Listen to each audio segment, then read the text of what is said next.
Ras syndrome refers to the use of one or more of the words that make up an acronym or initialism in conjunction with the abbreviated form, thus in effect repeating one or more words. Two common examples are pin number and ATM machine. Other names for the phenomenon include PNS syndrome or RAP phrases. A person is humorously said to suffer from Ras syndrome when they redundantly use one or more of the words that make up an acronym or initialism with the abbreviation itself. Usage commentators consider such redundant acronyms poor style that is best avoided in writing, though they are common in speech. The degree to which there is a need to avoid pleonasms such as redundant acronyms depends on one's balance point of prescriptivism versus descriptivism.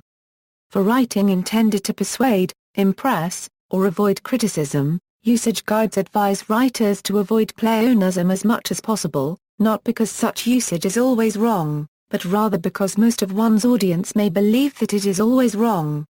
The term Ras syndrome is intentionally redundant, and thus an example of self-referential humor. Origin: the term Ras syndrome was coined in 2001 by New Scientist. The similar term PNS syndrome was first used by Usenet users.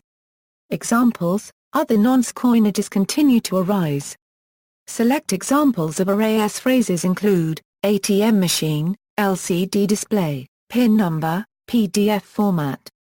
Reasons for use: although there are many instances in editing in which removal of redundancy improves clarity, the pure logic ideal of zero redundancy is seldom maintained in human languages. As Bill Bryson says, not all repetition is bad.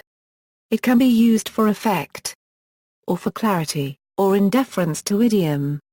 Salt talks and HIV virus are technically redundant because the second word is already contained in the preceding abbreviation, but only the ultra-finicky would deplore them.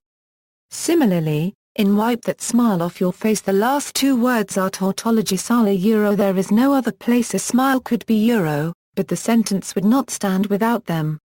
A limited amount of redundancy can improve the effectiveness of communication either for the whole readership or at least to offer help to those readers who need it. A phonetic example of that principle is the need for spelling alphabets in radiotelephony.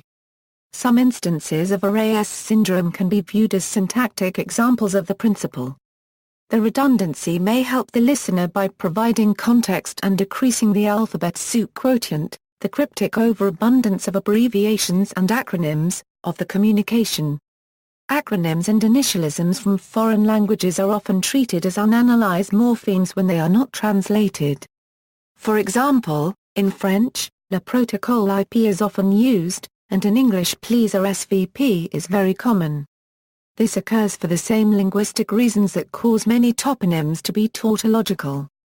The tautology is not parsed by the mind in most instances of real-world use. Non-examples: sometimes the presence of repeated words does not create a redundant phrase. For example, a redundant RAID may in fact be a nested backup RAID in the system being described. Laser light is light produced by a light amplification process. See also, tautology, recursive acronym. References